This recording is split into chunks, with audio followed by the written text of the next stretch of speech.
Yon, magandang araw mga katapyok. Bali, medyo sinipag, magdi-DIY tayo ng paglilinis ng bola mano. Kung mapapansin nyo, dugyot na dugyot, mukhang hindi na cubo lang datingan niya. So yon, gagamitin natin ulit dito yung mahiwagang baby oil natin at mahiwagang basahan. Ito rin yung ginamit natin last time sa paglilinis ng ating ordinary Q-stick.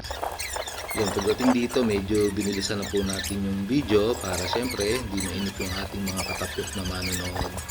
So yun, yung una yan, nilagyan natin ng langis para lumambot-lambot yung tawag natin patay na libag yung panel galing sa mga tisa pag tinatamaan siya.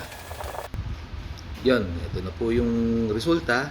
Medyo nagmukhang bola mano na siya. Medyo maganda na itsura. Ready na ulit sa mga labanan. Sa mga tips and tricks ni Katapyok, ready na siya. Yun, medyo dinamay din natin yung mga 9 balls na ginagamit natin palagi sa kapag naglalaro tayo. So hanggang dito na lang mga Katapyok. Hanggang sa susunod ulit na mga videos.